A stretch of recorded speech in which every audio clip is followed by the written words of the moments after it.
That's so true. I was reading about meditation in this book and I was just like so obsessed. I was so impressed with it. And I actually Mhm. started trying meditating and it didn't work for me. Oh yeah, Sarah J. Maas gave us unrealistic expectations of meditation. I expect I'm gonna become a brand new person. Doesn't happen.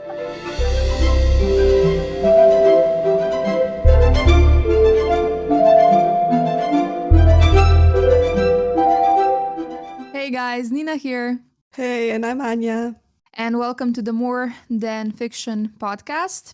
Today we'll be discussing the fifth book the fourth one actually in the Sarah J. Maas series, A Court of Silver Flames. We'll also be mentioning the novella and, certain stuff that happens there that we find to be relevant for A Court of Silver Flames. This is a spoiler warning for the entire series, obviously. We've read everything so far, so if you haven't, go away. Okay, leave. And also, another disclaimer, these are our opinions. You might disagree, and we all have different opinions, and that's okay. Just a reminder. So, yeah, I think we should, I guess, just start. Anya, tell us a little bit about what the A Court of Silver Flames is about, pretty much. Right, so this is the fourth book in Court of Thorns and Roses series. And so far, we've been getting all of those books from Feyre's point of view. She was the main character in the first trilogy. So in this book, the main character is actually Nesta, Feyre's sister, as well as Cassian, the love interest, or like we've all been guessing that he'll be the love interest for Nessa. So this is what we got. And this book, for me, was actually my favorite book in the whole series so far because I was so intrigued by Nesta as a character the entire time I was reading the first trilogy and the novella.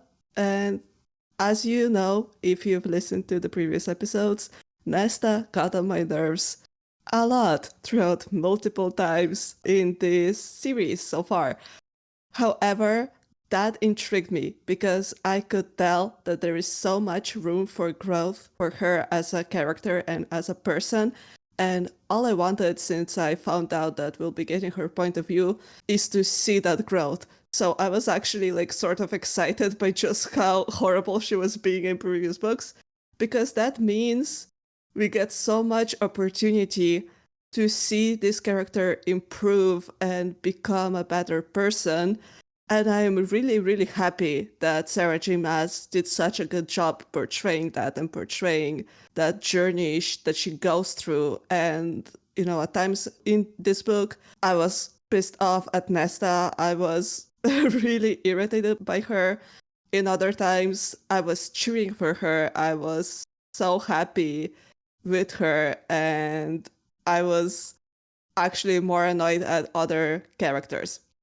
So my only sort of gripe with that book is that we get some characters besides Nesta that also make mistakes and that also treat other characters poorly. But whereas Nesta gets this redemption and faces everything that she did wrong and apologizes for her mistakes, we kind of gloss over other characters' mistakes. And narratively, we were meant sort of to believe that no one else did anything wrong, but I don't agree with that. So, yeah, my only gripe with Sarah J. Maas in this book is that some characters got away with some bad stuff, but that's all. Yes. Oh my gosh. Spot on. Okay. I agree with everything you said. I think this book was the best. For a while, I kind of didn't know if I prefer the second one, Court of Mist and Fury, because Farah also went through a journey, where she really had to battle the depression and get stronger, just similarly to Nesta, just that they're really different in character. So yeah, but now that I'm thinking about it and that we podcasted on a second book, I'm pretty sure, yeah, that this was my favorite one. I think that Nesta, I mean, she annoyed me too at a lot of times. I disliked her, but I was also intrigued by her. I knew that there was more to her. Like at certain points you could call her even abusive, the way she sometimes treated Mhm. Farah when she was younger, especially, and everything. And she was just a bitch. But I knew that there was more to her. And I feel like Sarah J. Maas is a queen of redemption arcs and of these kinds of difficult, situations when it comes to characters. She really puts them through shit. Mhm. But they end up getting stronger. And she's the queen of all of that. And I feel like I've been, throughout this entire series, I've been talking about how I feel like some characters just don't get any self reflection in the book and how much that annoys me. And it's no different here, too. I feel the same Mhm. way that you do. Nesta, she constantly apologizes.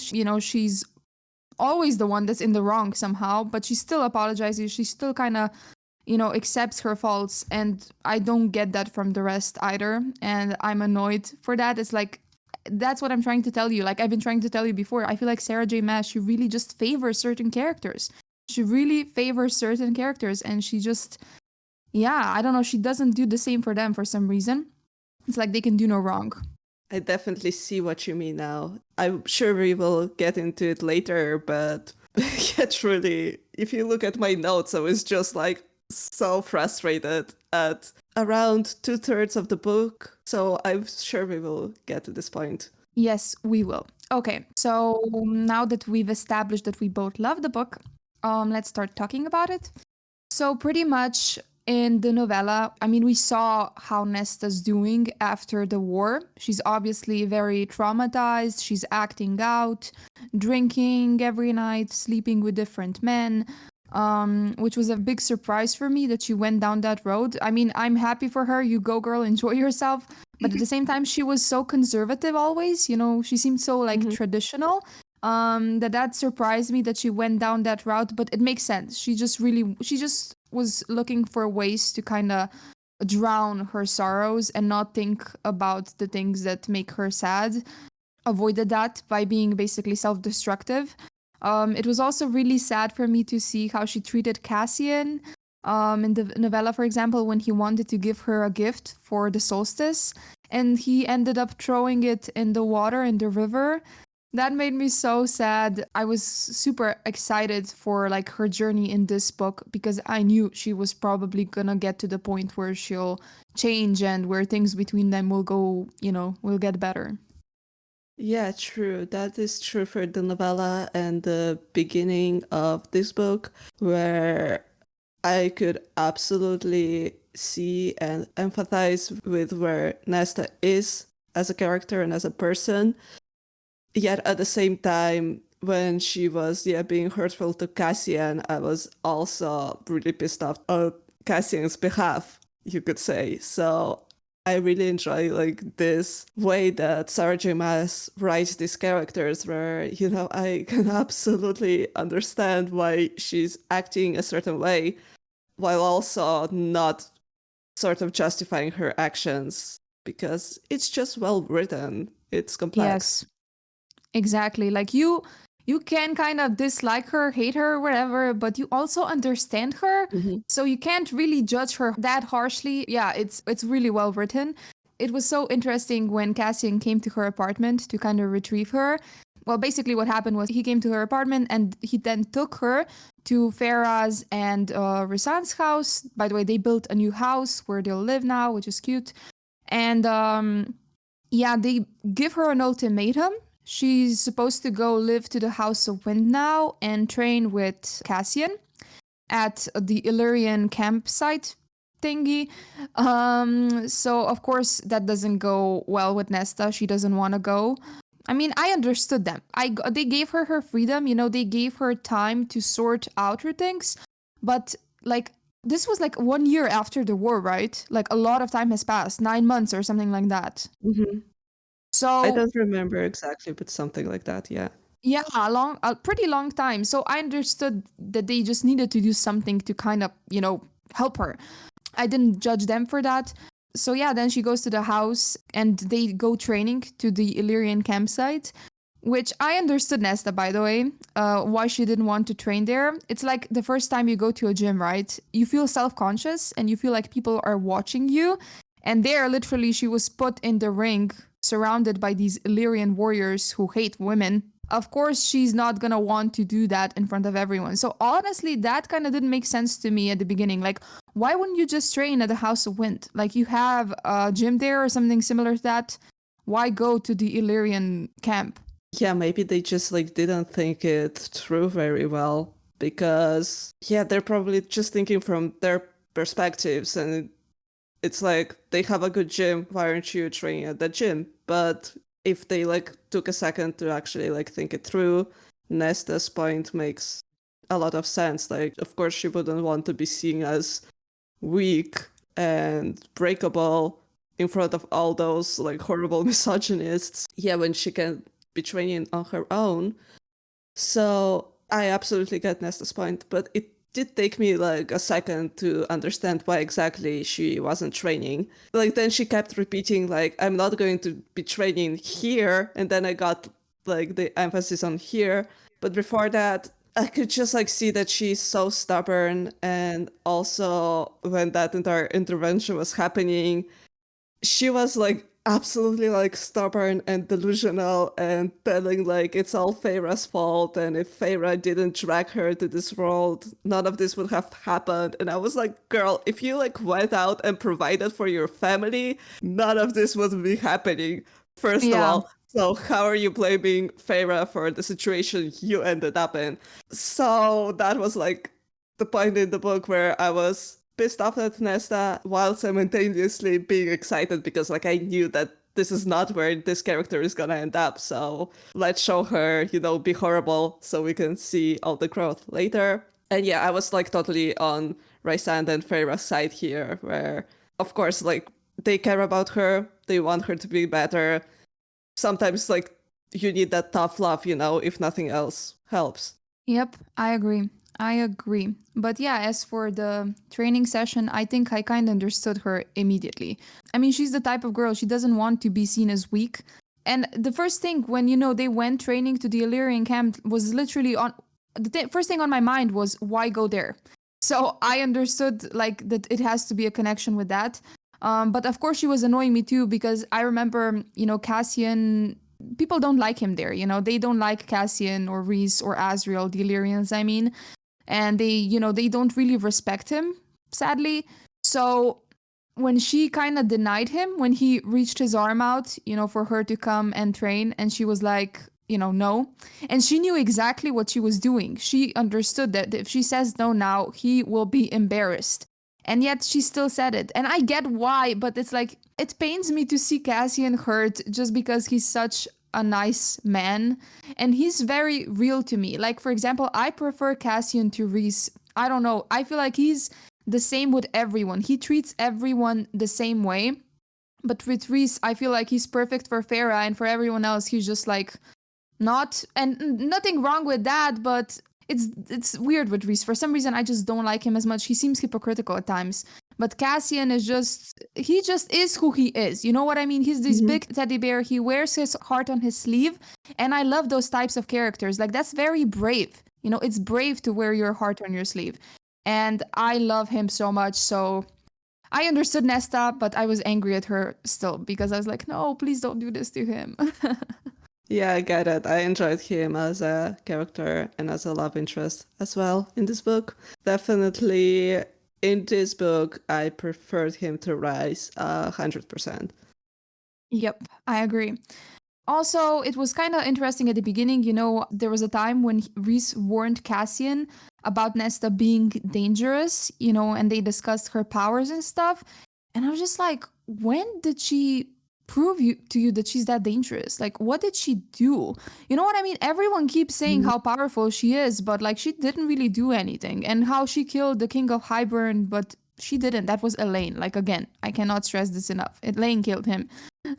But they keep repeating like it was her and like how dangerous she is, but in reality she's just traumatized and depressed, and she's a bitch. But just because she's a bitch doesn't mean she would actually harm anyone. She wouldn't actually harm Farah physically, and she never did. No, they keep judging her way too harshly. Well, she is kind of being horrible, but I still am kind of like a defender of her and feel like she's being judged too harshly at times. As for her powers, I do believe that in this final battle in book 3, like she did like send a blast of power or something. Like she saved Cassian with her power, so there was like at least this one display of power. But besides that, it was only like her eyes glowing menacingly, and everyone was just like, "Oh my gosh, she's the goddess of death," and that's all Yeah. we got. So, Yeah, oh it's my like I needed god. a bit more of her powers for Mhm. me to really buy this. She's so powerful. And I don't get me wrong, I do think she is powerful and I have thought she's powerful, but I just feel like Sarah J. Maas should have, shown that to us a little bit more. There's also like this whole plot with the human queens or whatever. Moore went somewhere to discuss politics basically so that these people would sign the treaty and they don't, and then she comes back and she tells Cassian that he should visit Vasa, and Vasa is actually with Lucian and with Jurian. Lucian's like part of he's like part of this merry gang. Like what are they called, do you remember? I remember it was cringe, like exile gag or something. Yeah, Like, yeah. But you know what I remember from that conversation? Lucian had a conversation with Farah where he told her about them and stuff. And I think this was a novella, right? Because we have Nesta's perspective in this book, so this couldn't have been this book. Anyway, they had a conversation about that, and I remember Farah kind of judging him. She was kind of judgy about it, like, "What are you gonna do there?" or something. "You should come here," and everything. And I was just like, Mhm. "Girl, Lucian doesn't know where he belongs. He finally found a group of people that he feels comfortable with. Allow him to have that. You did that for yourself. You found a family for yourself. So why can't he do the same with Jurian and Vasa and whoever? Like, why judge him for it? Be happy for him." So she kind of got on my nerves in regards to that. But yeah. I do kind of regret that we're still not getting a point of view from anybody from that like human side, because I feel like there's so much potential missing from these characters, because like now that they're just like mentioned briefly, I'm not like super invested in them. I don't really care. However, one human that's like 500 years old, like barely human, a queen that has a curse to become a firebird, and Lucian, like, that sounds like a great premise for a great story. So I'm kind of sad that we're not getting more of them. Like, there could have been at least some chapters of that. Yeah, yeah, I agree. Maybe we'll get a spin-off series, you never know, Mhm. because otherwise I don't really understand what's the point of them. Like, No. honestly, I mean, why give us this kind of a name for the gang or whatever and everything, and now, like, we're not getting more of that? I don't know. Maybe in Elaine's story, we're gonna touch upon that since Lucian is kind of her mate. Maybe we'll get more of that there. But yeah, what did you think of, since we're talking about Lucian, what did you think of Elaine in this book in regards to Lucian? And like, did you find it awkward? Did you think that she was in the wrong or that he was in the wrong? Like, any opinion on that?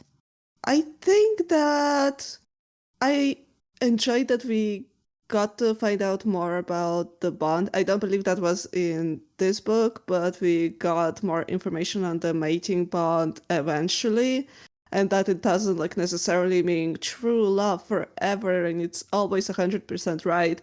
It can also just be like biology or something, and people can like change and grow apart, and it's not like this perfect thing where it matches you up perfectly. So this is why, like, I don't think that Elaine like owes Lucian a relationship or the other way around, and I'm kind of like not excited for them together. Like, I wish they won't be together because, like, each interaction of them is just sort of awkward, and I'm not feeling the chemistry. I'm just feeling like they've been like put into like this really like weird position where like the universe wants them to date, but they're both like, oh no, and I'm not enjoying it. I'm not enjoying it either. I don't feel anything there. And I Mhm. think this is a really good potential for Sarah J. Maas to do like a story where the mating bond is, rejected. I think Mhm. it will be interesting to see that because so far every mating bond has turned out perfect.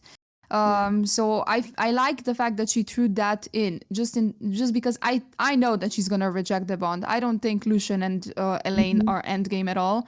I hope Lucian does find someone that he can be happy with and everything, but it's definitely not gonna be Elaine.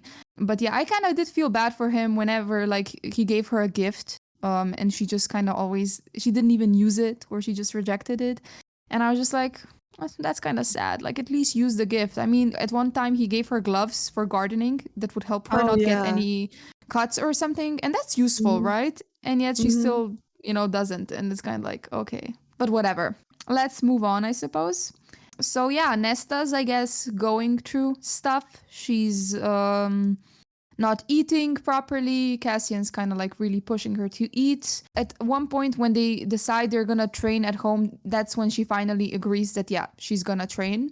And it makes her feel better. It centers her, which is a Mhm. good thing. And I can imagine Nesta is such a badass warrior. So I was just like, Nesta, why are you not training? Like, this is good for you. But yeah, I was happy when she started. And I remember them going to the Illyrian camp, and she meets Emery there, which is so cute. Emery is kind of briefly introduced to us already in the novella. When Mhm. Cassian meets her, she owns like a shop in Illyria, and she has her wings clipped, sadly. Her father did that to her. Her father is dead, by the way. She has a cousin. That cousin really doesn't like the fact that, a woman owns the shop or whatever. And one time when Nesta's there, she kind of intervenes with the cousin. That was a cute detail. And she invites Emery eventually to come and train with them. Yeah, I love that.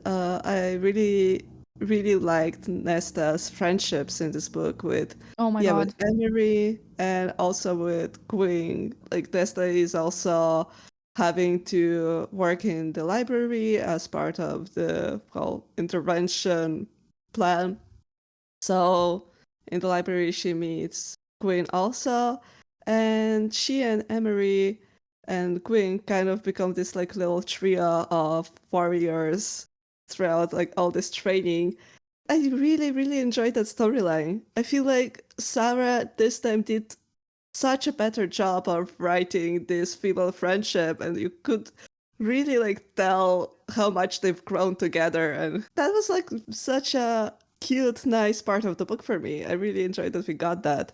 Don't even start with me on that. This is my favorite friend group ever. They're so good together and they each have their own trauma and they just bond over it. And I love how interested they are in the warriors. What are they called? The Valkyrie? I forgot how that's pronounced. Valkyries, right? I say Valkyria, but I could be so wrong. I mean, I think they're like in Marvel as well. It's Norse mythology thing.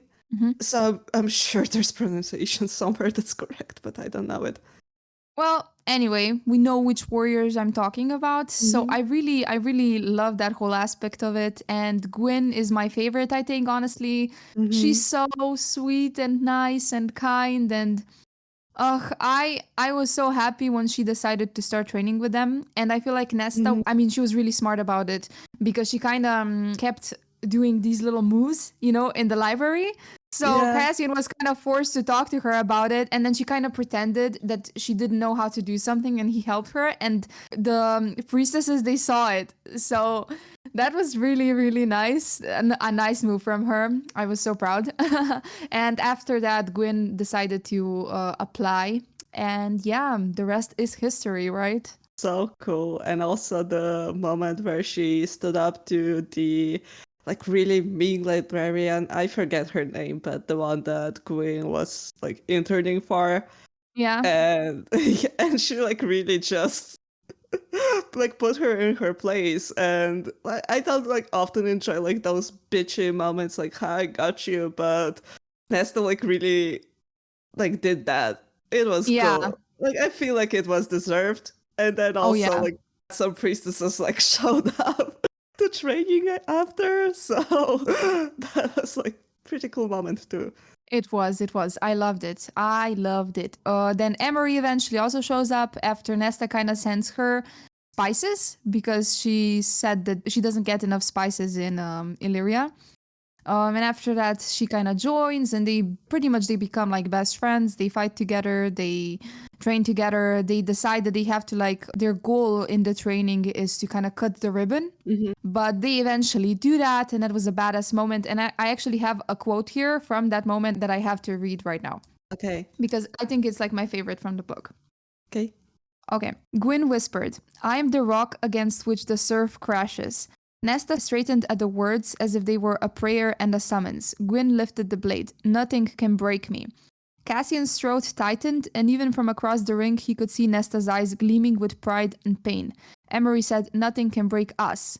The world seemed to pause at the words, as if it had been following one path and now branched off in another direction. In 100 years, 1,000, this moment would still be etched in his mind. That he would tell his children, his grandchildren, right then and there, that was when it all changed. Oh, Yeah. because this it's like a little glimpse to the future in a way because I'm pretty Hmm. sure that they're gonna become the Valkyries, they're gonna be them and they're gonna in the future people are gonna want to follow them and they'll be part of these battles and I can just all see it from like 100 years from now or something. It's gonna be great. And I don't know, it was so inspiring to me. And like you said before, this story, their friendship was so well written. I really felt their friendship. I don't know. I prefer them to the inner circle. They just feel more, I don't know, better Real, described. sort Yeah, of. more real. More real. Yeah. I totally see it. And I totally, like, you know me. I am not an exercise sort of person. I have not stepped foot inside the gym willingly in my life. And yet, reading these chapters, I was like, maybe I should like go sword fight or something. Like, seems Right. fun. Yeah, so it was like really inspiring. Like, I don't know. I was like, maybe it's a good idea to start a podcast. Like, I should do something with my life as I was reading that. See? Actually inspired me. I mean, this book like inspires people to do shit, to start podcasts, to work Yeah. out. It's insane. I mean, I remember actually our conversation when you were like telling me how you once tried working out, like you did the whole thing at home and stuff. And you were like that you don't get it, that it doesn't like center you, it doesn't clear your mind, that you just don't understand. And I was like, I just thought to myself, you should read A Court of Silver Flames. Like, you have to get inside Nesta's head and you'll get it. You'll get it. But still, I don't think it like centers me. I mean, I have written down apparently the Valkyrie invented meditation in that world, so Nesta is also training in meditation. And like the first time she tries meditation, after that we got a paragraph or something. This is like the first time Nesta has felt like whole or truly present in her whole life. And I was like, girl, if meditation, doing it for the first time, did that for me in real life, that would be amazing. Like, I wish that was me. Like, why isn't it Yeah. doing the same thing? That's so true. That's so Uh-huh. true. I was reading about meditation in this book and I was just like so obsessed. I was so impressed with it. And I Hmm. actually started trying meditating and it didn't work for me. Like the max I can do is 5 minutes. And even then, I don't know. I don't get it. Maybe I should try harder and like, it's a long term thing. You have Hmm. to keep going at it. But I don't know. Hmm. I just kind of gave up because I got bored. Just sitting there for 5 minutes with my eyes closed, it just bored the hell out of me. I have to be Yeah. active. I have to move, like that's just who I am. Oh yeah, Sarah Chimas gave us unrealistic expectations of meditation. I expect I'm gonna be sitting around not thinking my thoughts and then like become a brand new person. Doesn't happen. I was just sad that I didn't get to think my awesome thoughts for that long. That's it. Yeah, like we wish that was the case. Hmm. Okay, so yeah, anyways, let's go into Cassian and Nesta for a bit. This Hmm. book was heated. This book was on another level. No Sarah J. Maas That's book I've read was this spicy. What the hell was that? And I'm into it. I'm totally into it. Cassian is like he's my dream man right now at this point. Hopefully my boyfriend's not listening, but no, I'm kidding. Love my boyfriend. He's amazing. Cheers to him. But yeah, no, Cassian was so good. And that first moment that they had when they were just like against the wall, and I was like, oh my Jesus Christ. Like, what is going on? oh my god. Yeah, we got a lot of that in this book. I will say it was well written. I was into it the first 10 to 15 times it happened, and then afterwards I was like, you know what? I think I get it. I've seen Yeah. enough. We can move on. Like, Honestly, I never got bored with it. Usually I also do. Like, for me, the best part in this kind of like spicy situations is, mhm, you know, how it leads up to it, the tension, and especially if the characters don't like each other, if they fight, that's the most uh-huh, interesting part. And then the first time they kiss and, do more than that, like that's also pretty good. But then mhm. after that, it gets kind of repetitive, and I'm like, okay. But in this book, I didn't get tired of it. I actually liked all of the scenes. I never got tired of it. And I also, you know what else I liked? I liked how Gwyn and Emery, they kept teasing her about it. Yeah. That was so realistic. That's what Mhm, friends do. That's so cute, mhm. I don't know. I love them so much. And yeah, and I loved how Cassian understood Nesta like no one else did. Just like Rhys and Farah. Rhys was super patient with Farah, and so was Cassian with Nesta. He kept like defending her towards the rest of the inner circle where they were completely too judgmental, in my opinion, of her.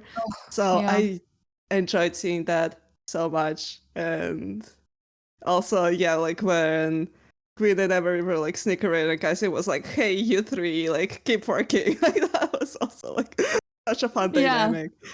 It was.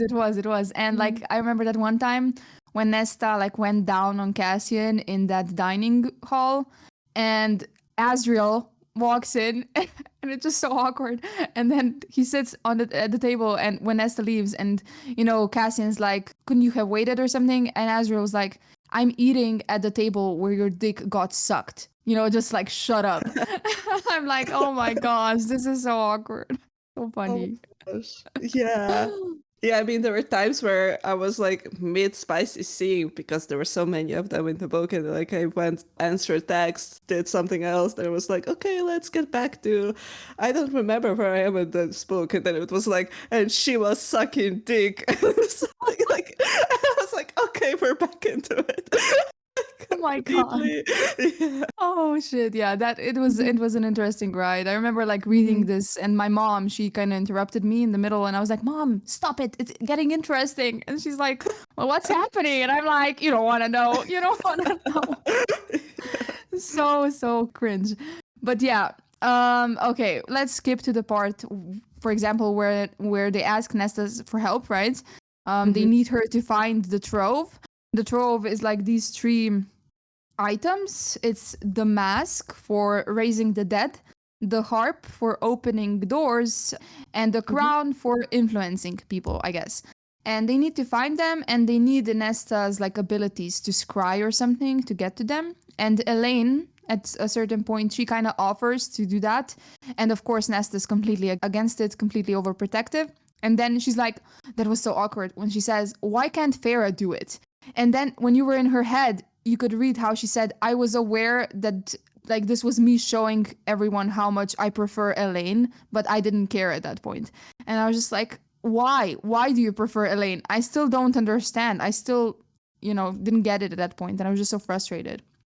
Oh, yeah. I sort of started understanding that as like Nesta can't imagine that she and Farah and Elaine can just like all like each other and it doesn't have to be like teams. Like for some reason in her head, they can't like just like be sisters who all like each other. It's like Elaine has to like pick someone. If she decides to spend more time with Farah, that means she believes that Nesta is evil and she chose Farah over her, or the other way around. And I'm like, it doesn't have to be a competition. Why are you Yeah. acting like this is a competition? I mean, throughout the book, I then kind of got the feeling, or I kind of got to the conclusion that it's pretty much because Nesta hates herself for allowing Farah to go in the woods. In this book, I feel like we realized that Nesta is aware of how wrong that Mhm. was, and she kind of despises herself for not being brave enough. And every time I feel like she looks at Farah, she remembers that. So she kind of, you know, turns that on her and is a bitch to her because she kind of doesn't like that about herself, if this is making sense. So I think that's also the problem. But yeah, it's still kind of pretty bad. Poor Farah. She really just wants Nesta's approval, and she makes a lot of excuses for Nesta at times when she doesn't deserve that, understanding, I guess. But yeah, at that point, like after Nesta calls her out and is like, "Why don't you do it, Farah?" She basically tells everyone that she's pregnant. And I have thoughts about this. I don't like pregnancy tropes. I don't care. I don't care. I want Farah and Rhysand to have a baby eventually, but they also talked about it in the last 3 books. And I remember them saying, how they just want to enjoy each other now. And I also get, pregnancies happen. Like you don't always plan it. Sometimes it just happens, I guess. You can't, predict everything. But yeah, I wasn't that happy about it. I was like happy about the reactions, for example, of Cassian and Azriel. They were so excited to be uncles and Mhm. stuff. And of course, Farah was excited to be a mom. So like I'm happy for them, but as a reader, I wasn't happy for myself, if that makes sense, Hey, yeah. And but yeah, like I guess it was kind of cute. And of course, it makes sense that Farah wouldn't want to risk her baby's life. I mean, she had to think about 2 people now, not just herself. Well, 3 actually, but we'll get to Oh that. my gosh. Oh God. True. Yeah, actually, in the little novella, we did get, I think, a moment where Rice and Farah did decide that they do want a kid and they want to start trying right now. And also, if I remember correctly, like the Fae anatomy is different and it is way harder Right. to get pregnant. So Mhm. probably like they weren't expecting it to just like happen so soon, but also this is something I got from the entirety of the books. Like I always got hints that they're probably going to start a family someday, and that this is something that Feyre obviously wants, and that Rhysand also wants. So I wasn't mad at it when we found out because, yeah, I could see from these characters' perspectives that it's a wanted pregnancy. And I was just like trying to be happy for them because Feyre deserves to have a nice life and do like the things that she wants to do. And if that is to have a kid, then like I was happy. At that moment, I was happy, disregarding what happens later. Just with the announcement and the beginning of this plot, I was fine with it. Okay, I get that. I mean, yeah, like I said, I was happy for them too, but I wasn't that interested in it, I suppose. Mm-hmm. But now that you mention it, that they were talking about it in the Vela and stuff, I guess I forgot that. I don't know how did I forget it, but I did. So that it makes more sense. So yeah, anyways, Nesta then agrees that she's gonna try to find the trove, of course, but on her own terms. And they kind of give her a week, which is again kind of annoyed me because like they keep, I don't know, I don't understand. It's like, do you remember when we didn't talk about this? I just realized in the previous episodes, but Farah and Rhysand, they went to the prison, and Farah at first didn't want to go because it kind of reminded her of Under the Mountain, and she had like a little panic attack, and she was like, "I don't want to go. Can you please take me back?" And he did, and then they kind of tried again, and Rhysand was always like, if you can't do it, he was always respectful of her choices, and he was so patient with her. If you can't do it, take your time, we can do it another time. But with Nesta, it's like, no, we need this done now. We need it done in a week. And yet she also has her trauma. She's also afraid of her powers, of what she can do, of the thing that she's becoming. I don't know, it's double standards again, and it was hypocritical to me. I get it in the grand scheme of things, but then you can also understand, for example, with Farah, they also needed that information. It could be the same situation. I'm sorry, but like we need to do this now. It's like we're in a hurry because they also were in a hurry. You know what I'm trying to say? I mean, I'm happy that he understood Farah, but like, what about Nesta? Poor Nesta. Oh, yeah, absolutely. I agree with you there. And, this might be me being hypocritical or me like knowing the information that I know because we're getting it from Nesta's point of view. So I might be judging Rhysand too harshly, but I disliked Rhysand in this book in many, many moments because I totally thought that he was judging Nesta too harshly because from Rhysand's perspective, I do understand that he knows Nesta as, this ungrateful big sister that let a little child go out into the woods and provide for them. So that's something that he will just always have resentment for. And that's who he is as a person. He's the same way with Tamlin. Like anyone who hurts his mate is forever going to be on his enemies list, right? So I do see why he's so harsh, but then at the same time, we see Nesta, we see that she's making progress, we see inside her head, we see that she's like starting to take accountability and responsibility for all the horrible things that she's done. And by the way, Rhysand can read minds, right? So it's not like he is just like not able to see that she's truthfully making progress. And it's like he's still like holding that grudge at her, that I might be too hypocritical in judging him for that, but I am judging him for that. Yeah, I know, I agree. I mean, when it comes to reading minds, I don't think he can actually read Nesta's mind because she has a really, really thick wall inside Oh, her brain. true, yeah. So he can't like breach that. She's good at that. I mean, she's very Mhm. closed off. So I get that, but yeah, I mean, there was this one moment when Nesta was having a nightmare and her power was all over her room or something. She was like on fire, and Rhysand came and he kind of calmed her down with his own abilities. And that was the first time that he got a glimpse inside of her and he saw how in much pain she actually is, and he was kind of All shocked by right. it. And he said like, oh fuck, I didn't know it was this bad. I was really happy that he got that moment where he actually was able to see like Nesta for what she's going through and that it's awful.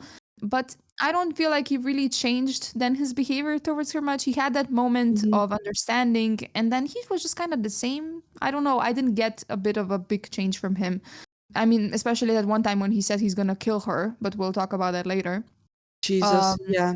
yeah, anyways, when it comes to Rhysand, I also didn't, yeah, like him. But that's the thing, you know, I didn't like him throughout the series, actually. You know, I always saw how hypocritical he was. I always saw that he's just like with Farah, he's one person, he's perfect. And when you read it through Farah's point of view, you see that perfection. But I still saw it from like a different one. So I was so happy to get Nesta's point of view because I was like, finally, so that maybe other people can see what I see too. You know, in this book, you get like the proof how much point of view freaking matters and Mhm. how much it can mean that you get at least someone understanding someone, you know, just a little bit from Farah's eyes or Nesta's eyes, or in this case, from Nesta's head, and how much that can change your opinion on the person because we never know what people are going through.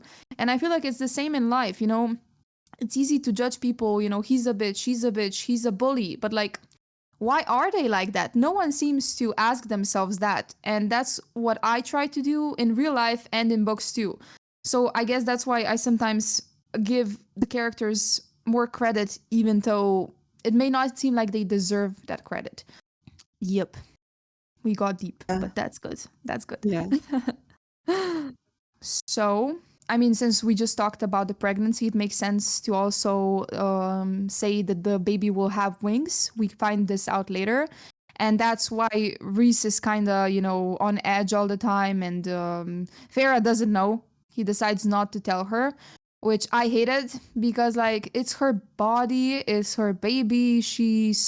Needs to know this, you know, like, this is about her. It's like in the old times when men were the ones who decided what to do with females. Like, do you remember Bridgerton? Do you remember that episode when you have a flashback of Anthony and his mom giving birth, and the doctor was Mhm. asking Anthony what to do with her? Like, should he save the baby or should he save the mother?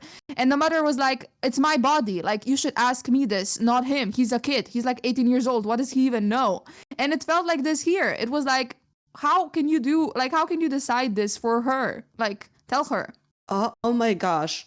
I absolutely agree with you. That was my thought process throughout the entire book. Like, the more we found out about this pregnancy, the more I was thinking, like, wasn't like the point of all the previous books that Rysand lets her do whatever she wants and that he doesn't keep any secrets from her, that they tell each other everything, and that he doesn't try to overprotect her? Wasn't the worst thing about the previous relationship that she had that she was being overprotected? So how is that okay now that she's walking around with like a permanent shield and she's cool with that? And also you get the entire court knowing that her literal life is in danger and she is not being given that information. What the hell is up with that? How did they think this is gonna go? And how, pray tell, are they all pissed off at Nesta for it when in my opinion, she did nothing wrong. In this situation, she did nothing wrong. She was a good sister. She was a good friend. Fuck everyone for judging her in that moment. Oh my gosh. Yes. Amren and Rhysand especially. Fuck those two in that book. I said it. Yes. Oh my gosh, this is so on point again. I agree completely. Okay, we're skipping ahead, but I don't even care. When, Nesta said what she said, people are angry about the intent behind it because she didn't come out of a place of sisterly love. She was just angry and she wanted someone to be angry with her. But that's just it. Rhysand and everyone in the book, they think that she did it to hurt Farah. But no, she was hurting, so she just wanted Farah to understand her. She just wanted to give basically an example of why this is wrong, because when you give Yeah. an example, then people can like relate a little bit more. She had to say it, she had to. And I mean, she was like a bit aggressive in the way she said it, I guess, but of course she was. I mean, people were like lying to her too, keeping secrets about her own abilities. And oh my gosh, I hated it so much in that moment when they had to vote and Amber and Rhys voted not telling her. And again, like this is Nesta's, essentially it's her body because the abilities are a part of her. So she should know what she can do. And also, when did Nesta ever hurt anyone physically? When did she ever turn against them in that sense? Like, sure, she's a bitch sometimes, she can be aggressive with her words, but she never once really actually damaged anyone. So they didn't have a reason to think that of her. I was so upset. And yeah, when she told that to Farah, I was like, yeah, he lied to you. Everyone kept that a secret for him. And also, like, after that, we didn't get any kind of a consequence for him. Farah just talked to No. Cassian in her head and she said, yeah, we discussed it or something. And yeah. And I'm like, oh, okay. Oh, God, this is absolutely what pissed me off so much. Yeah, first of all, that moment where Nesta revealed that to Feyre, I didn't get it as Nesta being mad at Feyre. I got it as Nesta being mad for Feyre. Like, she was heated at that moment, but I didn't think she said it to hurt her. She said it because she was pissed off at how she and her sister were being treated, and she couldn't hold it in anymore. And I absolutely was so mad at how everyone was more mad at Nesta for disclosing this secret than they were at Rhysand and everyone for keeping this secret in the first place. Like, Nesta wouldn't have had to reveal something like that to her sister if it wasn't being kept from her. And the fact that you like all sat around and voted on Feyre's body without her knowledge is fucked up. And it's way more fucked up than informing her about it. That's my perspective on it. Yeah, I agree. And I wish we got more consequences for these characters. Kind of a self-reflection from Nesta's point of view somehow. I don't know. Yeah, sorry. Like, Rhysand never apologizes. We get this entire like trek up the mountains with Nesta like truly regretting her actions the entire time, thinking that she's done something irredeemable. Like, the entire time I was thinking, like, girl, you did nothing wrong. You have nothing to feel like that sorry for. Okay, right, like the first book where you like neglected your family, sure, but this specific moment, no, you weren't in the wrong. Yet you're feeling that like broken up about it. Are you thinking that Rhysand is spending this time like really like moping and regretting that he hasn't told Farah? Like, no, he's not going through that. Like, Amren is also like not going through that. Like, everyone who voted is not feeling as remorseful as you are. And Yeah. oh, that's like, yeah, that's Sarah J. Maas's fault. Like, why is Nesta the only one feeling remorse when she's the one who like sort of did the least wrong in the situation, like besides Farrah, Yeah. who like yeah. Exactly. Like Mhm. I also don't understand what she was really thinking here. Mhm. I'm saying like she prefers certain characters. They're perfect and the others are vilified. That's what I've been saying. Like she vilifies certain characters and she, phrases other ones. And I just don't I'm not naive to not see that. So anyway, that so pissed me off. I'm kind of just when we just talked about it, I'm getting a bit heated. Oh yeah. And also like you too. Yeah, I am glad we're on the same page about this because I Yes, oh my was god. not even willing to share anything about my opinion, because I am still not sure if this is like a incredibly spicy hot take or if that's like what everyone else is thinking. But I was like, I'm just going to save this because there's a chance that you might disagree and it would be interesting. But I am so glad that we're on the same page. I'm still so pissed off that, yeah, Rhysand like never really reflected. He kind of just like gave her a bunch of gifts, but he didn't really reflect. We Yeah. never got any sort of apology from Amran, because when they were like voting on whether to tell Nesta about her powers, I was so pissed off at her, like how she was saying that this is a sign from the cauldron that Rhysand should be the High King. Like, don't you see, like, this is Mother and Cauldron, like, telling you that you, Rhysand, are powerful and that you, Rhysand, should be the High King. Like, girl, this is not Cauldron. This is a sign that Nesta is a powerful bad bitch. How are you like completely discrediting her in this moment? She just like fully sort of credited Rhysand for Nesta's powers. And Yeah. she What the hell? never acknowledged that, and she never apologized for it.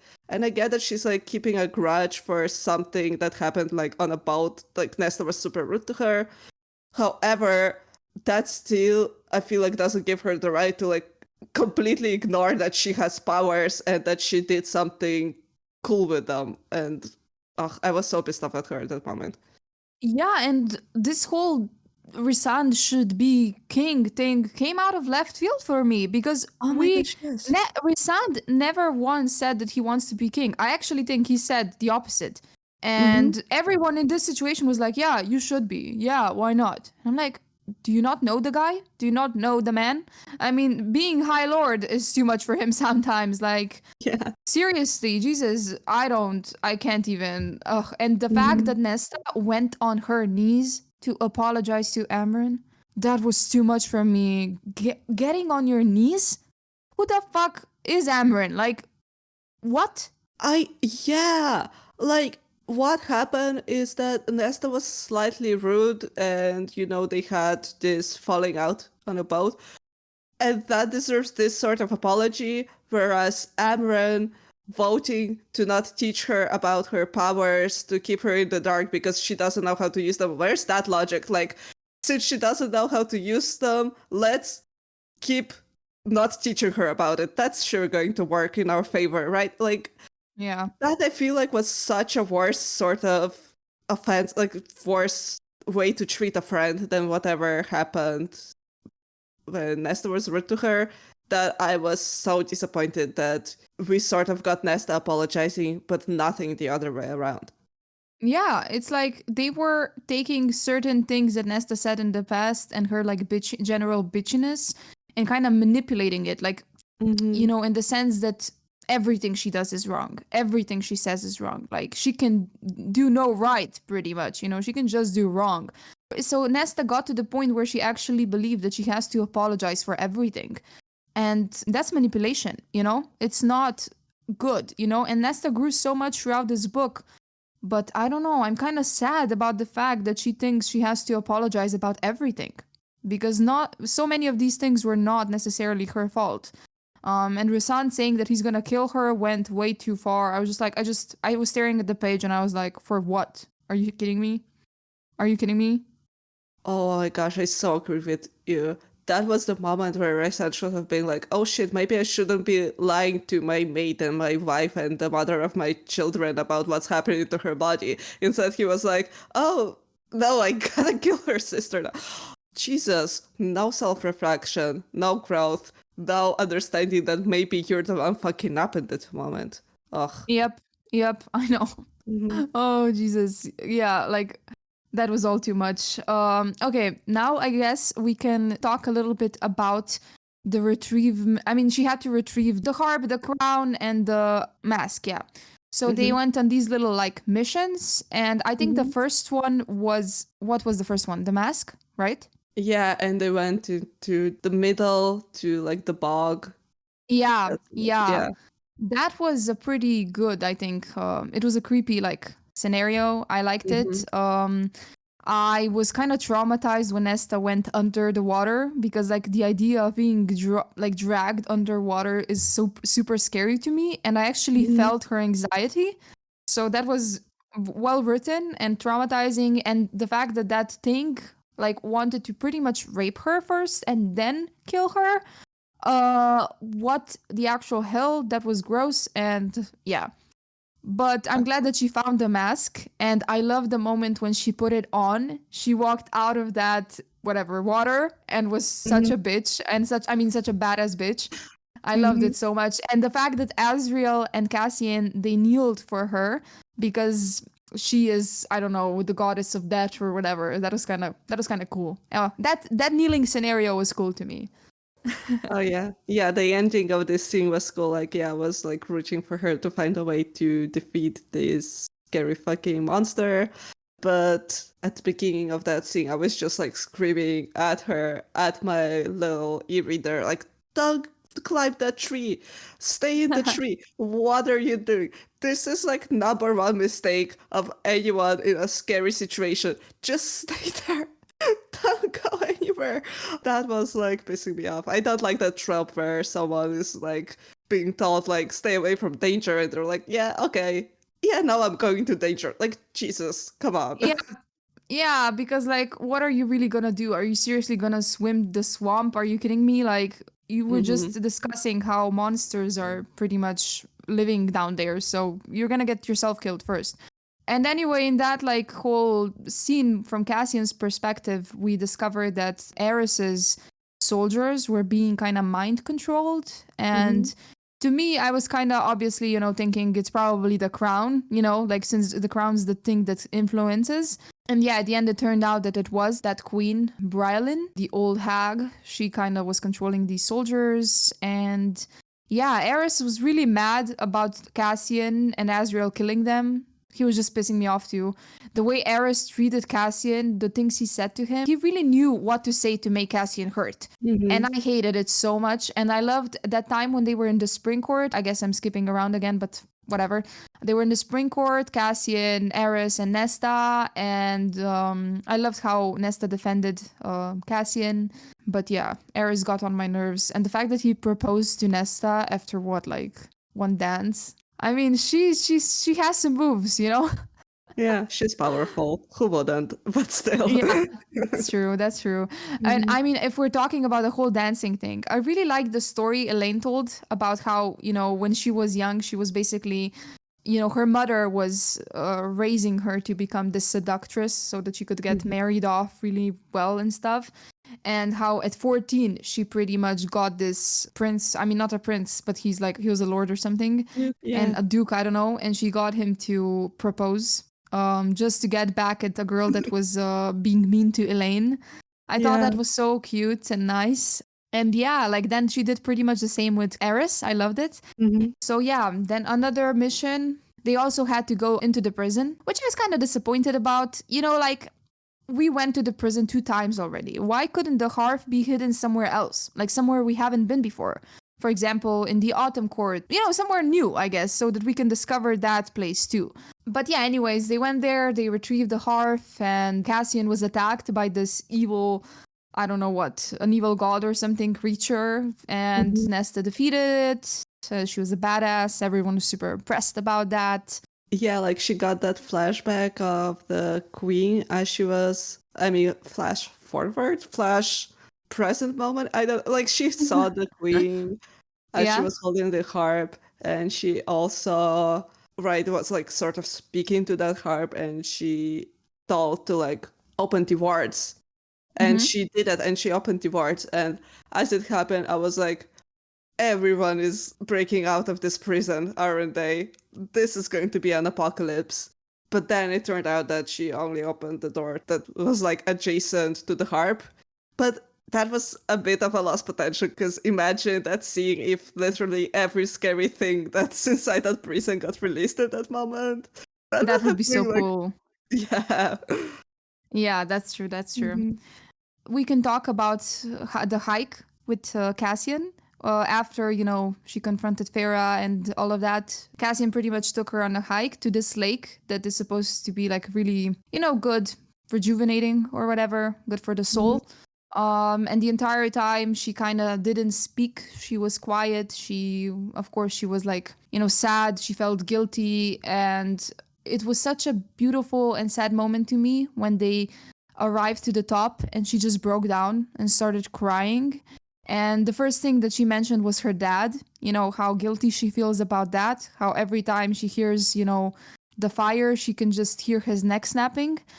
And that was so sad to me because we as readers, we knew that, but Cassian didn't. And it was sad for him too. And then he started imagining how many times did he like light a fire next to her. And, it was just so sad. And he was so surprised that she was crying because he expected her to yell, to be angry. He didn't expect her to cry because that's not Nesta. She doesn't usually do that. So, that was such a beautiful moment. I actually cried with her there. I did. It really, really touched me. And I don't know. I loved it so much. This whole journey was amazing. Okay, yeah, I actually have mixed feelings about that whole hike because, yeah, I absolutely am enjoying Nesta's journey of her improving as a character, as a person, and facing all of her wrongs and growing and learning from them. So I do get how this sort of journey of this hike was necessary for her progression as a character. I am feeling sad though that one of the things that she was so broken up about was revealing Feyre that she was being lied to. Because, yeah, I feel like out of all the things, that was something that she didn't have to feel sorry for. And I was like so sad that the entire court was basically punishing her for it and making her feel so horrible about this one thing that I don't believe she deserved to be punished for. Part of me was like, yes, go through this journey, like realize some truths. And part of it was like, you deserve better friends than those two-faced lying assholes who are expecting less from you than you can actually give. That's like one thing I've noticed throughout this book. It's just how often we got a sentence similar to, I wasn't expecting that from you, in regards to Acheron's sisters, like all of them. Rhysand didn't tell Feyre about the pregnancy because he wasn't expecting her to be able to take it well and be able to, not like break down and have a nervous breakdown. And then we got Elaine. Of course, everyone's expecting Elaine to be like fragile and soft and delicate, and they're not like letting her do anything dangerous. Basically, everyone's like sheltering Elaine and like not expecting any powerful things from her. And here we got Nesta, where everyone is expecting her to be aggressive and explosive and dangerous, when in reality, like, Cassian of all people should have been expecting more in that moment. So in fact, I was actually disappointed to get that line because even he, like the person who's supposed to be protecting her, knowing her the most, was expecting her to react worse than she did. And she deserves better, is my point. I mean, but that was Nesta's normal reaction. People respond differently to trauma and emotions and stuff, and Nesta's usual response is to yell and be pissed off. So I felt like it was just that, It's just not a part of her nature to cry. I didn't see it as him thinking, oh, she's that bad that she always just yells. It was just him like being, that's the way she copes, And that's completely okay if she copes like that. To just let it out through words and just be a bit louder and, say what's on her mind in that sense. So I wasn't really mad about that, but I was, yeah, like I said earlier, I was also upset that she thought that she had to feel guilty about telling Farah. But I think in regards to Farah, it wasn't just that. I think like this whole event was a trigger for her because she kind of, Farah is like a soft spot for her. She feels guilty just in general when it comes to Mhm, Farah. And that's why she acts maliciously sometimes against her. Not maliciously, but like mean towards her mhm. because she reminds her of that, just like I said before. And I think that, yeah, this whole thing just kind of reminded her again of how poorly she treated her when they were younger and that she had to hunt. So I feel like it was just general guilt in regards to her instead of specifically just this moment. But this moment was, yeah, that was not the moment that she should feel sorry about, for sure. But yeah, I was happy that she got through that she kind of, cried it out and Mhm. let that pain go in a way, and that she talked to Cassian about it. Um, and yeah, then later on, when they were like at solstice again, that was a really good, by the way, scene because, in the novella, the solstice went badly and Nesta wasn't a part of it. She was mean towards Cassian. And in this, it was the exact opposite. She was hanging out with people. She was like, she got a gift from Azriel too, which was so cute. That conversation when she went up to her room that she had with Cassian was so amazing for me because she told him that he's not the one she should marry, but that it's Eris. And Cassian was so hurt by that because the way he interpreted it was like she deserves a prince like Eris, someone worthy in that sense, not like a peasant like Cassian. I mean, in his head, that was the way it went. But instead, she said she deserves someone like Eris because she doesn't deserve someone as good as Cassian, that he's too good for her. And that was so sad because, see, communication is key. Like, things can be interpreted the wrong way so easily. It just depends in what kind of a mindset the person you're talking to is.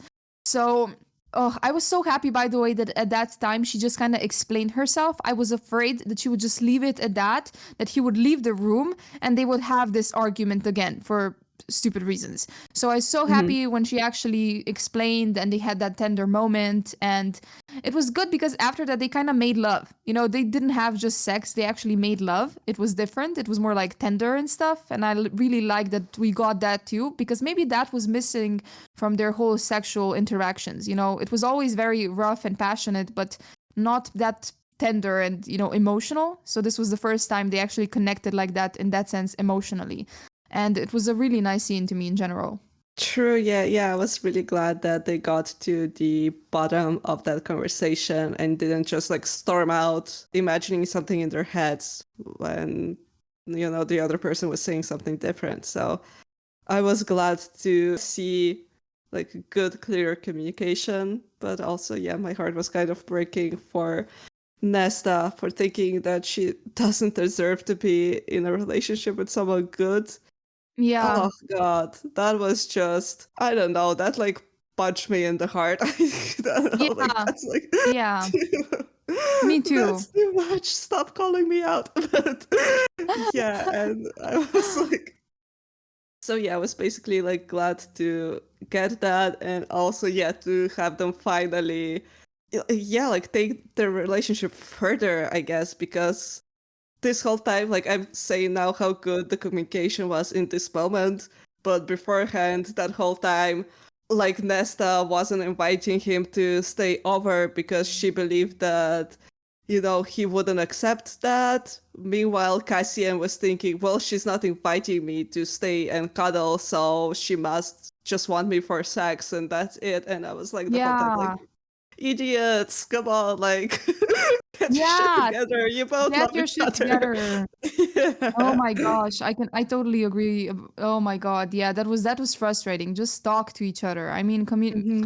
miscommunication in books and just lack of communication and stuff, that just really pisses me off. So yeah, basically now let's skip to the part where they actually discuss being mates because they never really faced that. They never talked about it. At a certain point, I was like, so what? Are we going there? Are we not going there? And Nesta, when they were talking about it, she didn't want to accept it because in her head, like, sure, she was Fae now, but she still didn't feel completely Fae. I get that. I mean, she was born a human. She spent Hmm. most of her life as a human, and mates aren't a thing in their society, like marriages. So I get that she wasn't ready, and anyway, she kind of asked Cassian that favor that he owed her, or well, they made a bargain actually, and she asked him to, well, to leave her alone. And then she got more to fly her to Emery's house, which was so cute. And then Gwyn came, which was the most Hmm. amazing thing ever because Gwyn never left the library and she left it for Yes. Nesta because she Yes. Oh needed my her. God. Hmm. That was amazing. And they had like a cute little sleepover. But of course, I mean, by the way, this shocked me. I did not expect this shit to happen. By the way, yeah, they also made that course, you know, for them, the course that Illyrians normally go through. Those three Illyrians judges were there, and they saw it and everything, and of course they weren't happy about it. And yeah, anyways, certain people kidnapped them and literally put them into that whole initiation. So yeah, when they woke up there, like Hunger Games style, because if I Oh remember my gosh, correctly, in yeah. Hunger Games, you also wake up like not aware where you are, and you have to like Mhm. run for your weapons and all of that. So that really gave me off that vibe. And especially because they actually had weapons there, which Mhm. shouldn't be there, shouldn't be allowed. So yeah, what did you think about that whole sequence, the Hunger Games vibes and all of that?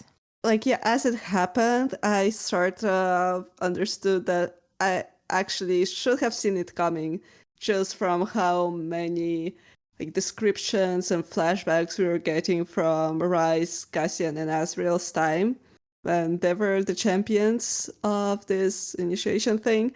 So actually I was like, oh yeah, like there was a reason it was talked about that much. So but I sort of didn't understand why exactly Cassian wasn't able to retrieve them, because the point was sort of that like these words can't be broken, or if they are, then Illyrians have the right to murder you because like you disgracefully left the competition. But they weren't put into the competition willingly. They didn't consent to it. So if they're like leaving, they're not leaving because like they're being dishonorable. Like you were actually dishonorable by like throwing them in. So, but I mean, I get it. Like we needed like that action sequence, of course. Like they went through it and they were badass.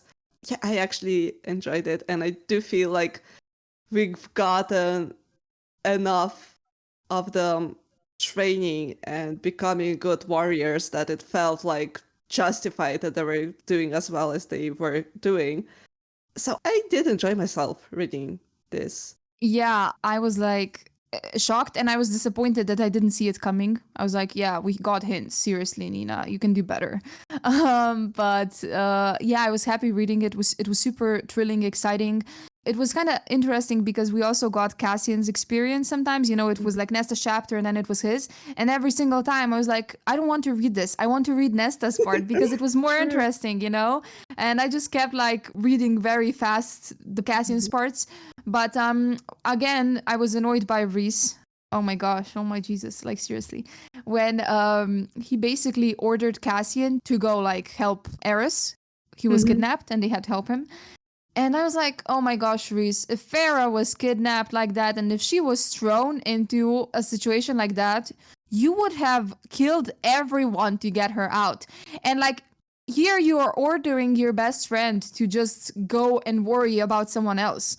Like, oh my gosh, like just leave him be, you know, just leave him be sad and angry in peace. Like, he could have easily sent someone else, like, or just Asriel. Again, the double standards, the hypocrisy, like, I mean, essentially, I think like if he really couldn't go and save her, okay, at least this was a way for Cassie not to think that much about what was going on with Nesta. But still, no, I wasn't happy about that either. True. Yeah, yeah. We get so many descriptions of how Rhysand lets everyone choose what they're going to do, and he's not like forcing anyone into doing anything they don't want, except that then he spends lots of the book forcing people into doing things that they don't want. And ugh. Yeah, I know, and this is also the part where everyone else found out about the bargain that Farah and Rhysand made. So if one dies, the other one dies. And we mentioned this in the previous episode a little bit. I'm laughing because Anya's like holding her head and she just seems like so traumatized by this. And I yeah, it love is. it. That's how I feel. That's how I feel. I mean, look, the first time reading Echo War, I skimmed through that part. I didn't understand the situation. I thought they were just making a cute little promise, you know? I didn't actually understand this was an actual bargain, you know, like in that sense.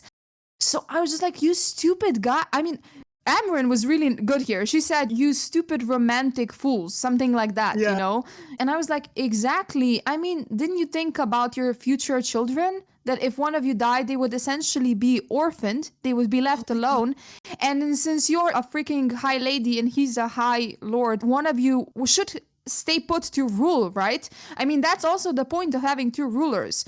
this was such an immature, irrational decision. And like poor baby Nyx, if they both died and he would have what, just she would just be an Being orphan. an Like, orphan. yeah, Yeah. your parents actually loved each other more than they loved you. Oh, yeah, no, that was like finally me and Amran agreed on something throughout this whole book. Yeah, that's true. hmm Oh Yeah, my no. god. Yeah, I was like reading, the description of what's happening with Feyre, that the baby got wings, and I was like getting flashbacks to the previous book in that park, and I was like, oh no, don't have sex, you'll get pregnant and die. Like that scene from Mean Girls just like popped into my head. Yeah. Oh I'm my like, god. no. Yeah, a bad decision. But Mhm. yeah, in the meantime, Nesta and Emery and Gwyn were fighting, battling these awful Illyrian warriors. And I loved the moment that they had when they shared their stories. I cried there. I ugly cried there, actually, when, Nesta told her, I mean, Gwyn was the one who started it, and she explained how, she was raped and how she was almost like raped repeatedly. I mean, she'd sacrificed herself to protect the children, and her sister was Mhm. killed in front of her. I was just like, oh my god, this girl, I love her. I want a book for Gwyn. She's so Oh my interesting. gosh. Hmm Um, I was ugly crying at that point, and Emery, she explained about her own family, how they treated her, how her mother pretty much died because her father beat her to death. Everyone knew, but they pretended like they didn't, and they, respected her father regardless. Like he's this super warrior general or whatever, and that like broke my heart. These stories, like all of them, have such tragic stories, and I'm so happy they found each other. And I was so happy when Emery and Gwyn got to the top. I had mixed feelings about this because I really wanted Nesta to be with them. I wanted them together, but I understood her sacrifice and it made sense. It made sense that she sacrificed herself for them. So that was a good moment. And I also love the fact how she made a line, like you shall not Yeah. pass type of a moment, hmm because that's what the guy who's a legend, the whole thing is named after him, the mountain, I hmm forgot the name, but yeah, he did that. He like formed a line and he protected the line. So that was a nice touch. Nesta was so badass in that moment. She was like so badass throughout this entire competition, and I was living for it. Because, like, she trained enough, she is strong enough, like, she deserves these moments. And yeah, and all three of them deserve those moments. And that moment where, yeah, like, they were all confessing, like, their secrets to each other was just, yeah, that was so meaningful. Because each of them believed that if the rest of them finds out the whole truth about who they are, they would leave them. Oh Like my all god, of yeah. them were thinking it. Like there was like as if there was something about them that was like irredeemable, and once like the rest of them get clued in, they'll be left alone. And it was so beautiful to see like them actually connecting over that and actually like accepting each other fully as they are and not as like they were like told by societies or their families or whatever. Like no, like they like truly saw each other, and I was like so happy about that. Because yeah, we got like all those characters like Nesta believing that she's like this awful, irredeemable person and that she can't be good and she can't be kind. But then like once we saw her outside of the situation, outside of the inner circle, where she truly can start off from a fresh page and be just herself without any of those preconceived notions. Immediately, she just wanted to help people out. Like, she was such a good friend to those two, and the same goes for them and for Nesta. So, yeah, I'm really happy about that. Me too. Me too. She just needed a fresh hmm start with hmm fresh people in a way. hmm And yeah, I love that so much. And I also loved when Gwyn, when she kind of brought her the book, her mentor was writing this book about the Valkyrie warriors. And hmm she actually wrote a chapter about them, about how the legacy will live on in them. And I love that so much. I was actually kind of surprised that her mentor allowed that because she was such a bitch. But I was happy that she did. So I liked Mhm. her in that sense for that. And yeah, everything about their friendship was so cute. And but yeah, after, she defeated that cousin of Emery's, Cassian arrived with that stupid queen. In the meantime, while Nesta was here, Cassian was pretty much captured by Bryolin and Cochet. And Cochet kind of transported him and Bryolin to this place. Bryolin was the one that orchestrated this, to put these three in there. And I mean, Nesta essentially, but the two were with her, so why not? Let's just throw them in too. And she got the weapons inside and everything. And anyways, Cassian and Nesta, they defeated the evil queen. Cassian almost died. He wanted to sacrifice himself. He didn't want to kill Nesta because essentially that's what he was supposed to do since the crown was influencing him. But yeah, after that, I think someone else, more. She Mhm. told them that Farah was, giving birth and that she was Yeah. dying pretty much, that there were complications, obviously. So yeah, Nesta arrived there and that was such a sad moment. It was sad. It was like, ugh, scenes where women give birth are always difficult to read for me. Mhm. Because that sounds, I'm not a mother, I don't know what that feels like, but it sounds kind of scary. And yeah, but of course, Nesta ended up saving Farah. Not a surprise there. I still don't understand why a C section isn't a thing in this world. I mean, you Mhm. have magic and you have doctors, you have like healers with actual special abilities, special powers. And yet a C section is impossible for some reason. Like you bleed out. That's very weird. Like such a plot thing, you know? Ugh, I hate plot things. Anyways, what was funny to me was like Nesta saved them and she kind of remembered to ask the cauldron to give her her anatomy, the option of giving birth to Illyrians too. So that was Mhm. kind of, I mean, I'm happy for her. I'm happy that her and Cassian won't have the same problem, but like, I wouldn't have thought of that, I think. If I was saving my sister in that moment, I would be so panicked to save her. I wouldn't really think about myself. But I'm happy, I guess, I mean, again, plot, but okay, fine. Yeah, that was totally a plot thing also. Like Sarah could like predict that she's going to have the same problem in the future, so she was like, "Oh no, okay, I'll have her fix it here as well." Yep. And, another clue, she did not wish the same for Elaine. Another clue that Oh Elaine shit. maybe isn't going to end up with the Night Court. Her Mhm. anatomy isn't changed. Did anything else happen here that we need to discuss a bit more in detail? Yes.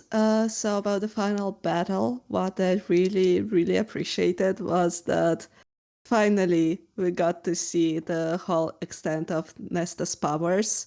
We've been told over and over and over again how she is this powerful death creature, not even a fae, but something like more ancient and more mysterious. But it was all in sort of like glimpses and not like really well explained. So I was like so happy that we finally got her to just unleash herself and truly like give in to that power and destroy that horrible queen. Like she was just like glasses on the other side of the world were like trembling because she was so powerful. And I was like, hell yeah, you go, girl.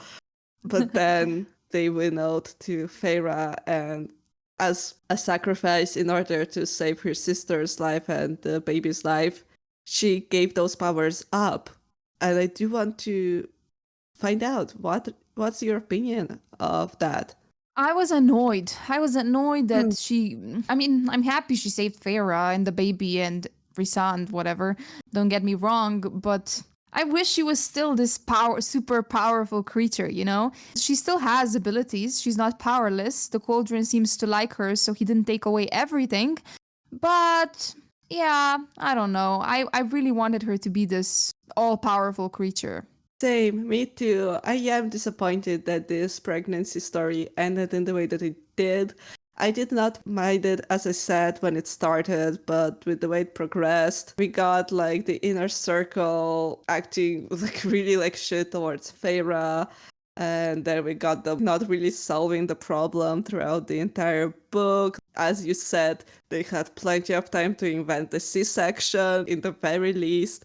I did feel like we had some sort of, efforts to solve it, but I feel like it wasn't enough. I feel like the rest of the characters sat around way too much, like not solving the fact that their High Lady is going to die. And then that fell on Nesta's shoulders as well. Like towards the last moment, Feyre was still not saved, and I was like truly sad about that. I'm glad Nesta saved her, but it's really sad that she had to sacrifice her powers for it.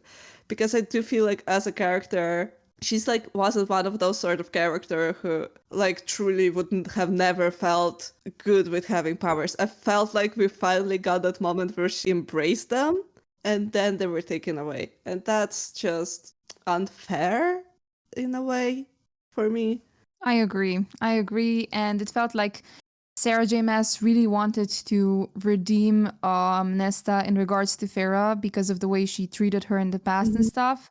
But I felt like she was redeemed at that point already. We didn't need that little extra thing that we got. And yeah, like also Rhysand, yeah, you hypocrite, you finally now what?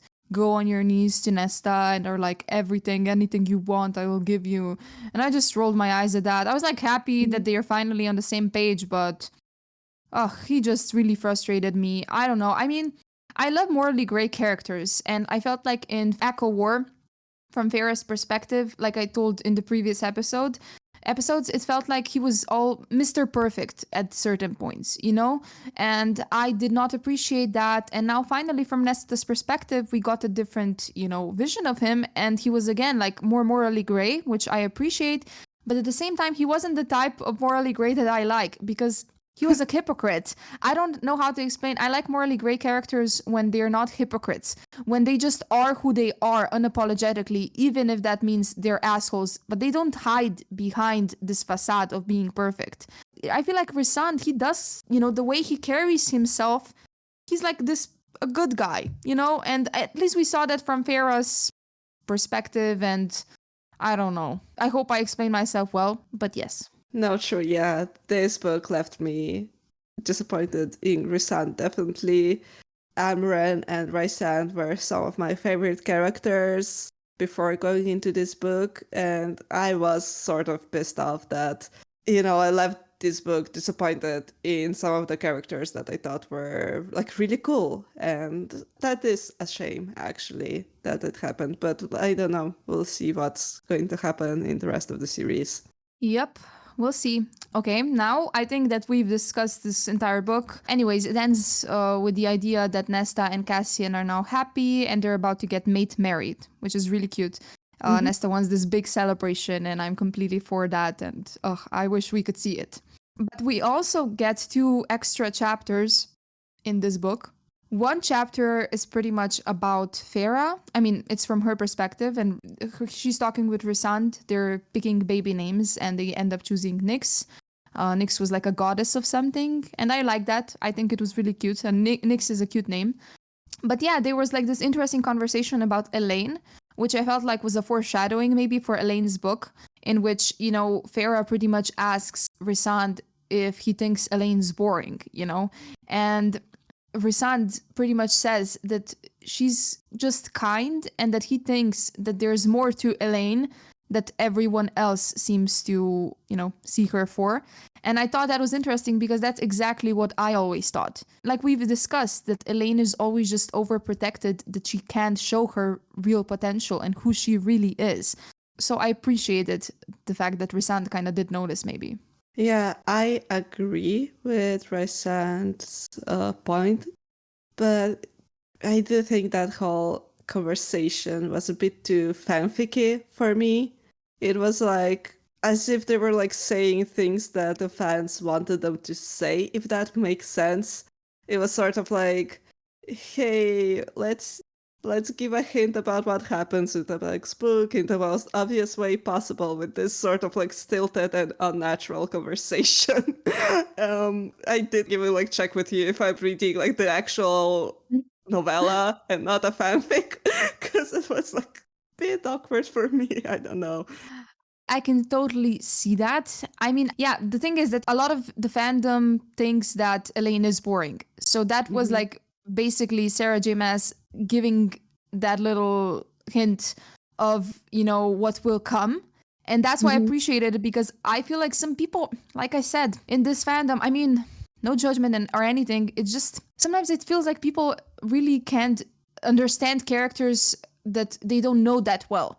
Mm-hmm. When they don't get the perspective of certain characters, they immediately just judge them and call quits on them. Like, no, that's the way they are. Elaine's boring, Tamlin's evil, and that's it. And you're not gonna change my mind. And the same about Nesta, but see, like our mind changed, right? So Mm-hmm. I don't know. I always saw Elaine for more, and I was happy that in this case Sarah kind of gave us that little hint. Regardless if it was fanficky, I kind of appreciated it. And what about the other chapter, right? Want to tell us about that? Sure. Yeah, we finally get to see Asriel's perspective. Oh, and before we get into that, I have like a little bit of a nitpick. Little bit of Mm-hmm. a nitpick, which Yep. I noticed in the novella as well as in these two chapters. And that is when we get chapters from Feyre's perspective, we get them from the first person, starting with I. All the sentences start with I. Whereas when we get the perspective of, like, I don't remember for every character, but I know from Cassian in the little novella and from Asriel in this chapter, we get them from the third person. We get like Asriel did this and did that. And that subconsciously like throws me off. I don't like fully get this decision to switch the way the sentences are structured, like in between chapters. Why was that necessary? Having said that, I really, really like this chapter. I've said before that, you know, I've had a hard time, like, really understanding Asriel as a character because we didn't, like, really ever get to see his point of view. I just, like, I wasn't, like, feeling all that connected to him throughout the previous books. However, reading this little chapter, I think he's going to be one of my favorites. I love characters like that. He just seems like so tortured about everything. Oh, this sounds horrible. But So you like tortured characters? Okay. Okay. yeah, he's like depressed. He can't sleep. Like he's like emo about his whole life. Hell yes. All of this was happening in his little mind the whole time. He was like standing in like corners throughout like the previous books. Oh, I'm so excited to see what's going on there. Oh god, this sounds horrible, but like it's cool to read about characters like that. Yeah, I like this chapter a lot. I think Azriel is going to be really interesting. I'm excited to see what more we get from him. But it was also kind of, I don't know, have mixed feelings in a sense. Um, I could feel like the tension between him and Elaine, which was Mm-hmm. cute and nice. I thought it was kind of weird when he had the discussion with Rhysand and he said, you two got the sisters. Why wouldn't I get one? It was like, okay, I don't know. Like, it's like he doesn't like Elaine for Elaine. It's like he thinks he should Oh, be with her. Like because the two others got the sisters. So it makes sense. that's a good way to interpret it because I saw it as a sort of a fourth wall break again. Like Sarah just saying like what the fandom is thinking, because a lot of the fandom is thinking she's gonna match up the sisters to the brothers. So I was like, okay, like we get this sort of fourth wall break again, this sort of fanficky thing. But true, I was actually like sort of shipping them. I can sort of see them together. But like, yeah, if we like truly step into the story, then it is like such an odd thing to say, right? Yeah, I'm not against Elaine and Azriel. I don't hate the idea of them like some people out there do. I think it's more interesting if they're not together just because like seriously three brothers, three sisters. I don't dig that idea.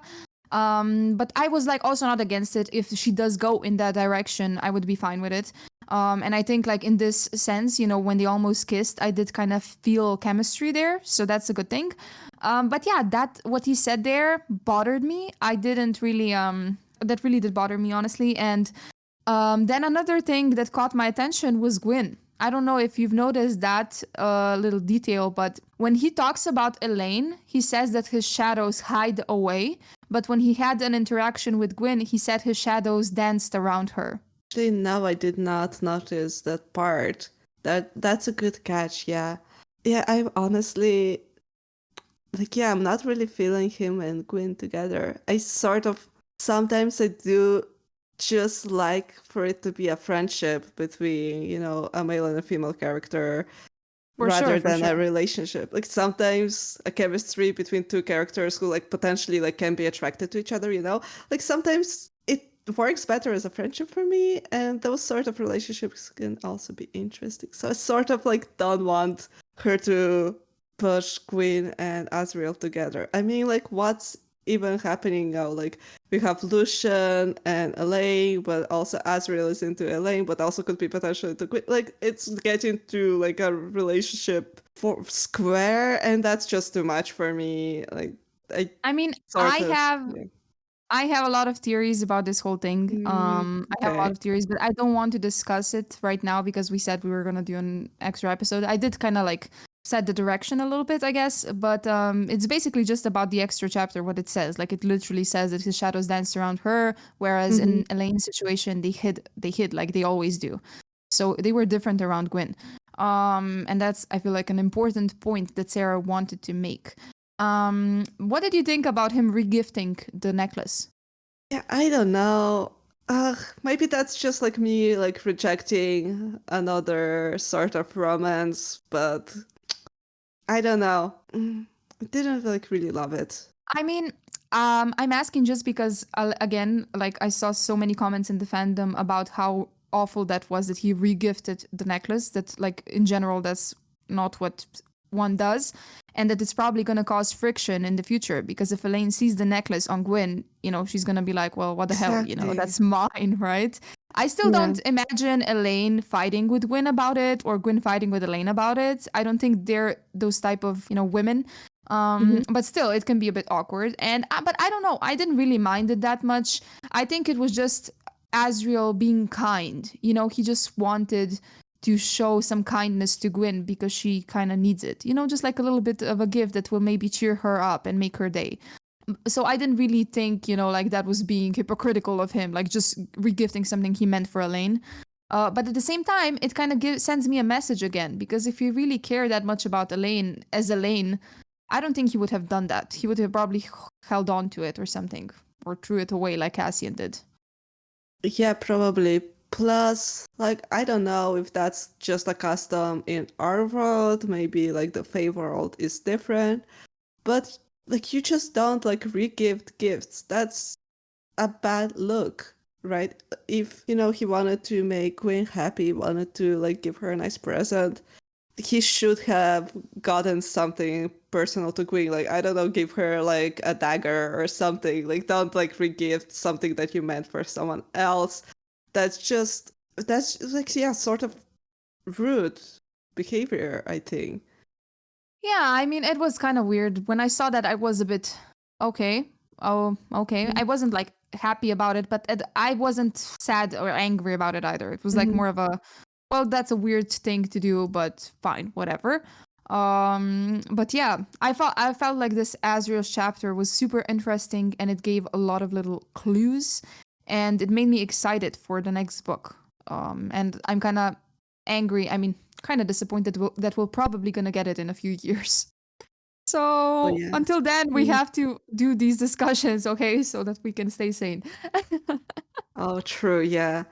Jeez. Yeah, another thing about this chapter is, we get another instance of Rhysand, who is really chill and easygoing and not commanding anyone to do anything, commanding Asriel to stop talking to Elaine entirely. What That, was that? right? Ugh. I mean, I thank you for mentioning this because I forgot. I wanted to have forgot.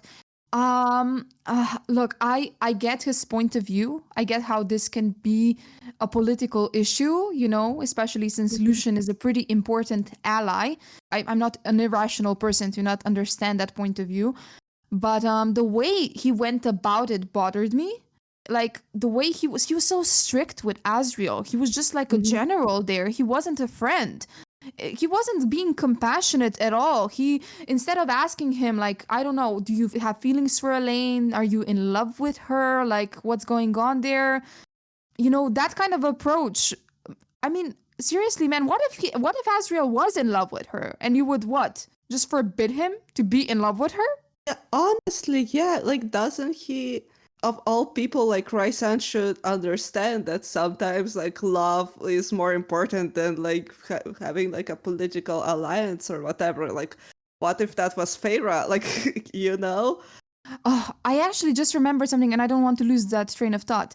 I mean, not remembered, but thought of something. He never once confronted more about her behavior in regards to Azriel and Cassian. And that can also be a political kind of problem because they're his court. And if they have that friction inside of a court, that drama, that cannot, like, it's not a good thing.